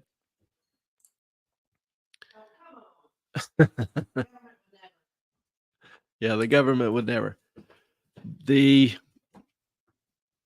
simple truth, I think the simple fact is pretty clear, that the flood of illegal immigration, as New York City, other sanctuary cities are discovering, has huge and significant cost. Most illegal immigrants have low levels of education, and people with that skill profile generally earn modest wages, pay relatively little in taxes, particularly if they're being paid in cash, and consume a lot of benefits, education for their children. Then there are means-tested benefits that they will qualify for. Low-wage U.S. workers create significant costs, but they are already here, while immigrants represent new costs, additional burdens to the taxpayer. It also matters, and this hasn't really been given a lot of thought or discussion, it also matters whom these recent immigrants are shutting out of job market, specifically men without a college degree. One of the most serious social problems we have in this country is the decades-long decline of the labor force participation rate, labor force participation of U.S. males, age 16 to 59. Now, labor force participation is the percentage, the share of people working or looking for work. The unemployment rate measures only those who have looked for a job in the past 4 weeks. Those not looking show up as unemployed. Well, the labor force looks at the total available number of workers. It doesn't throw people out of the workforce. Well, the participation rate of U.S.-born men without a college degree stands at 75.6%, which is below the 76.3% rate it was in 2019. Both of those figures are far below the 80% rate in 2006 and the 83% rate in 2000. So it was 83% in 2000. It's now 75.6. That's a pretty significant drop in the percentage of young men working. Back in the 1960s, nearly 90% of these men were in the labor force. So what we're seeing is more and more healthy men, low educated, low skilled, out of the workforce. This has huge implications for the future. The list of negative outcomes for individuals, their families, society as a whole, associated with these men being out of the labor force is pretty damn extreme.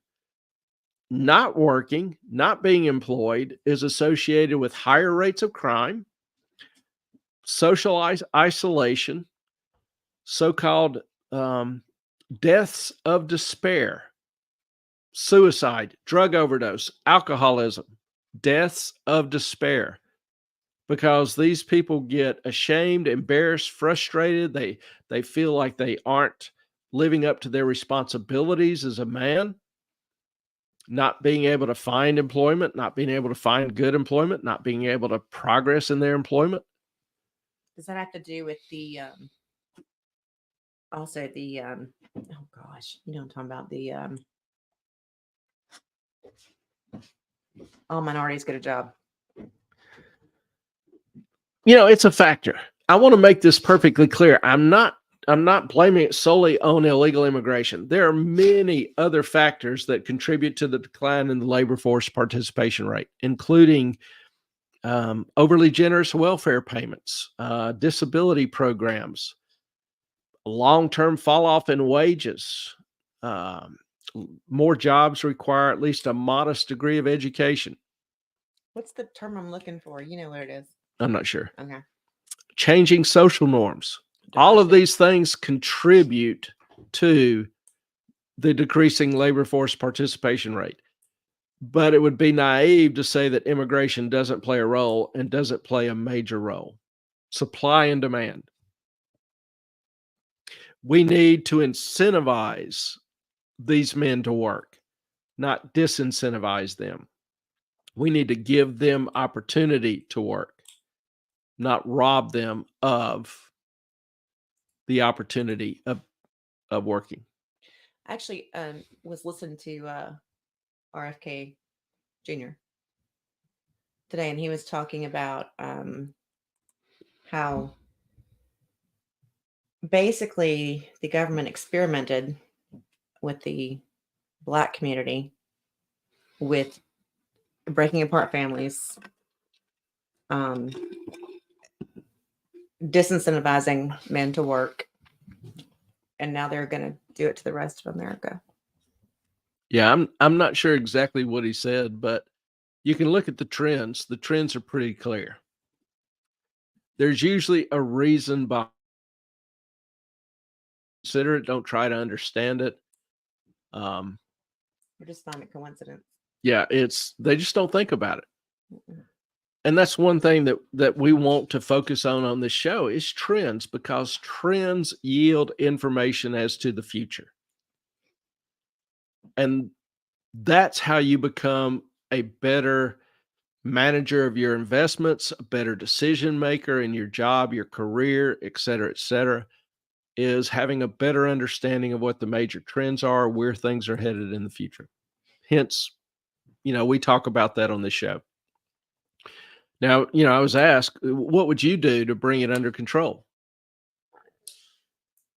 Because, obviously we talk about immigration with, some of the folks that I work with, friends, Ellen, et cetera. I'm contrary, though. Ellen's a little contrary. I can testify to that.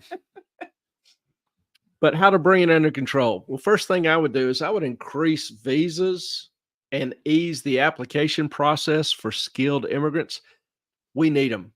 It's absolutely ridiculous. I'll have grad students have a good job offer, into six figures, who lose their visa as soon as their last class is done. So then they have to spend $40,000 to hire an attorney and go through the process to get a green card. Meanwhile, they may have to leave the country and lose their job offer. Hang on. You got to back up, because the government now is saying we need to increase visas for every immigrant in the country. Even the farm workers, whoever comes in that has any kind of skill, to go ahead and give them visas, give them their green cards, give them whatever they need to be able to continue to work. But doesn't that take more jobs away from Americans? Well, the skilled Americans, the Americans in the STEM degrees, most immigrants define skilled? STEM degrees. Okay. Science, technology, engineering, right, math. We have a severe shortage of STEM graduates. Oh, I'm very much aware of that. So they're not taking away jobs from Americans, but they have to go through this absolutely insane process, even if they have a job offer in hand, to be able to work here. Right. Even if they have a clean history, known history, they've got papers, they've got degrees from accredited universities, they've got a good job offer here in the States, they can't stay. Yeah, the only criticism I have of that is they're saying that any farmhand, any grower, picker. Well, I'm not talking about that. Okay. I'm just talking about kids, people that are educated, have skills that are in demand that we need. Clarify. Well, that's what I'm saying. I'm saying increase visa for skilled immigrants. The Tallulah. Skilled's it's a perceptive word. It's okay. We're just being general. Yeah. We can't cover every contingency. You know me. I get in the weeds. And the weeds get confusing, and then you get lost and you're wandering and you're going, I need a weed whacker. And I'm going, Clay, pull me out of the weeds. But our legal visa process is insane. So I just tell my graduates just to fly down to Mexico City and walk across the border. They'll be fine. They'll get more money that way too. They get free government money and they can start their job in a month, which most employers would allow. So it's stupid. But if they did that, it would actually work. It's stupid. Absolutely utter insanity. We need skilled people. We can get doctors, engineers who want to come over here, who bring money, who bring assets, who don't need a dime of welfare or government assistance. And we won't let them in. We give them hell trying to come in. Second thing I would do is end birthright citizenship. Many of these illegals qualify for welfare and all because they have a kid in the U.S. Well, citizenship needs to be treated as a privilege, not a loophole. You should require at least. Do you think they plan that Oh yeah, 7 months in advance? Yeah, these NGOs are down there identifying pregnant people or running ads saying, if you're pregnant, come to the U.S., you'll be locked in forever. Should require one parent at least to be a citizen, have lawful permanent citizenship, or maybe an active member of the military. Oh wait, that's another thing. They want to go ahead and everyone who now has come, the immigrants have come into the U.S., they want to go ahead and grant them the ability to join the military. How's that going to go? That's funny to me because, one, the military is now having trouble recruiting. And we have an all-volunteer force. And the all-volunteer force has been better educated than any group in any military we've had in previous history. They've been disciplined individuals, they wanting to serve their country or get ahead. But now we've had a huge influx of, for example, military age Chinese men, military age Middle East men. And I'm sitting here thinking, what's the potential for something bad to happen if we start allowing those into the military? Yeah. I'm not saying all of them are agents of the Chinese Communist Party or Al Qaeda or Syria or Iran or whatever.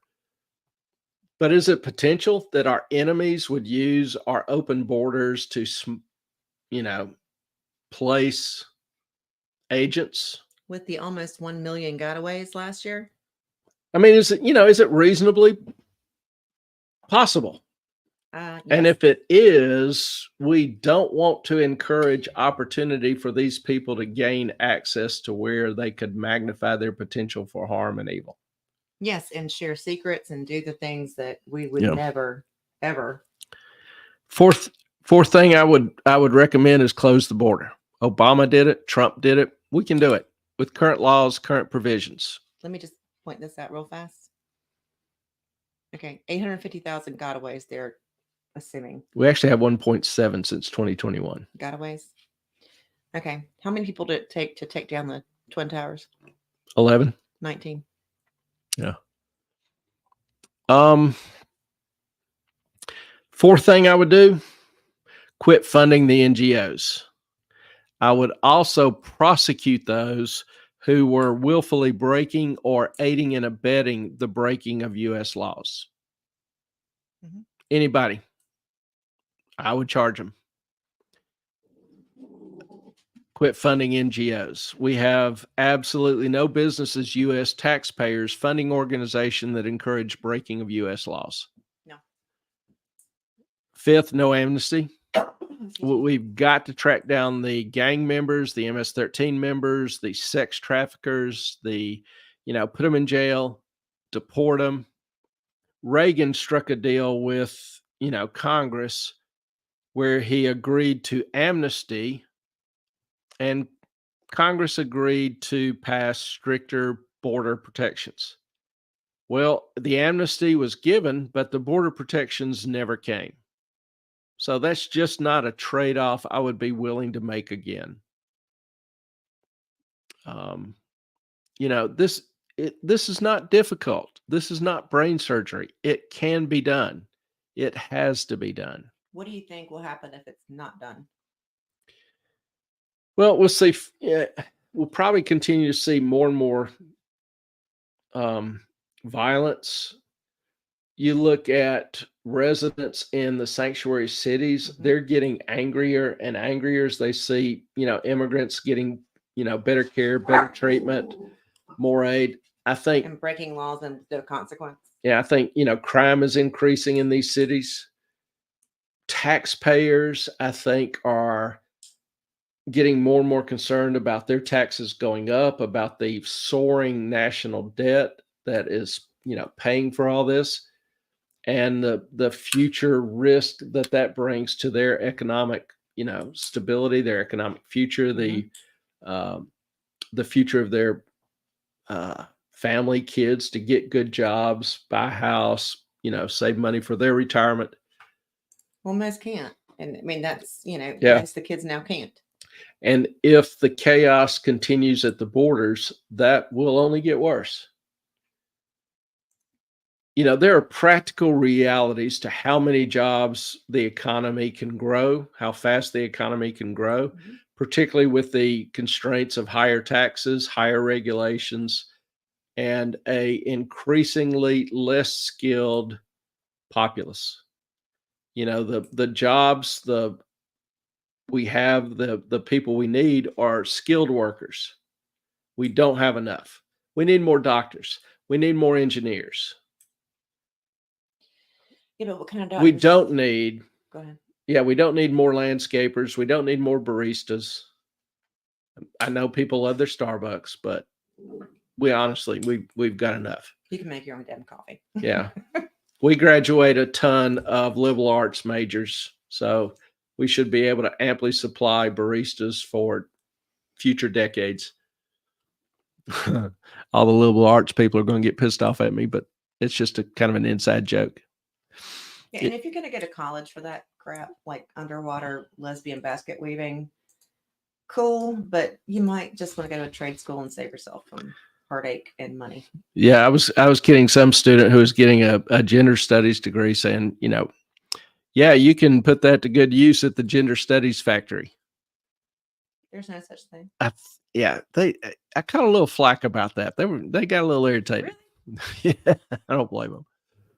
I mean, it's not a thing. So You know, I'm in finance. I always will argue that finance is the best discipline, and no matter what major you're in, you ought to major in finance. Get a real job. And yes, there are people out there who disagree with me, and vive la différence. I have fun with it, so always will. I really am not knocking anybody with a college degree. You had a chance and an opportunity for an education that few people in this world have. So more power to you. Find something you want to do, find something you love, figure out a way to make it pay. and you're going to pay for it for the rest of your life. Sorry. So, All right, it's 2 hours. I'm going to let him talk about inflation because this will just piss me off. So y'all have a good night. It's up to Clay right now. All right, I'll be brief on inflation. You know, we talked about in previous videos over the last couple of years that inflation historically cycles. It goes up, it goes down, it goes up, it goes down. In previous inflation cycles that we've had, it's taken 5 to 7 years to bring it down consistently below 2%. There's absolutely no reason to think that this time's any different. And if you look, the inflation trend is absolutely, completely, utterly horrible right now.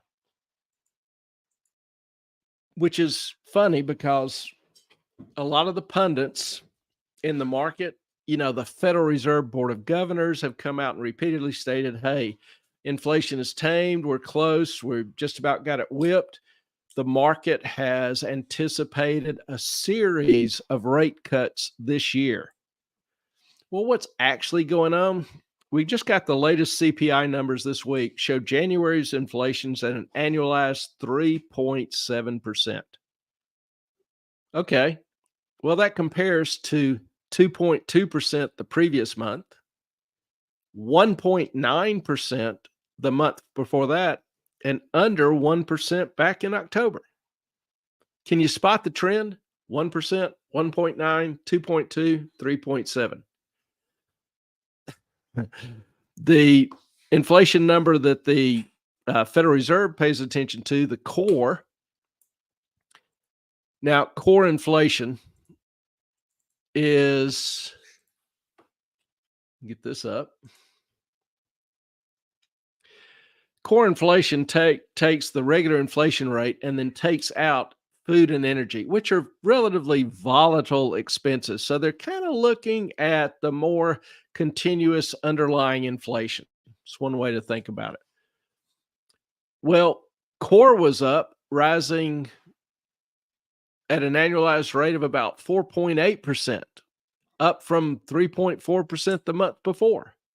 And as you can see here, since June of 23, it's not every month, but there's a pretty consistent trend going on right there in the core, the underlying inflation. It's definitely increasing. Okay. You know, bottom line, it's not trending in the right direction, regardless of what the Federal Reserve says, regardless of what the pundits on TV says, regardless of what the market, quote unquote, was expecting. It is not in the right direction. So it's kind of behaving just like I told you it would months ago, a year ago. Even CPI,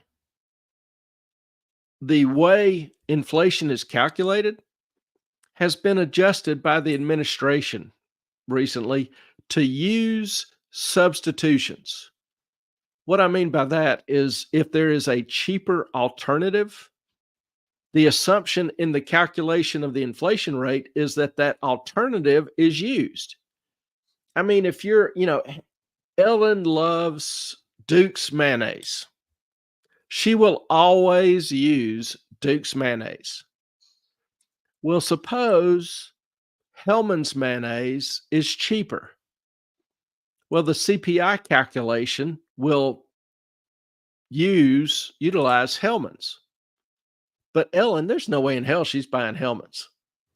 It's Duke or die. Well, the CPI calculation historically has stayed with the same goods, but now they look for substitutions in an effort to reduce the inflation rate. Unfortunately, America doesn't shop or actually purchase that way. Most people don't have complete information when they buy something. They don't know what every competitive price is at that moment. They don't know that this month, this product is cheaper. Next month, that product may be cheaper. And thankfully, the BLS doesn't tell us what substitutes they use. That's kind of nice. That's kind of cool. At least I don't eat Miracle Whip. Yeah. So they're making changes to the calculation to produce a lower inflation rate. Nice. Well done. So what's the future hold? Well, if you want to look at the future, down the road, the next month, couple months, obviously we can't, crystal ball's not great 6 months or a year down the road, but the producer price index, this is the price producers of final goods pay for their inputs, raw materials or whatever. Well, in January, producer prices were up 0.3% month over month. That's 3.6% a year. The estimated increase was 0.1% a year. So it was triple what was expected.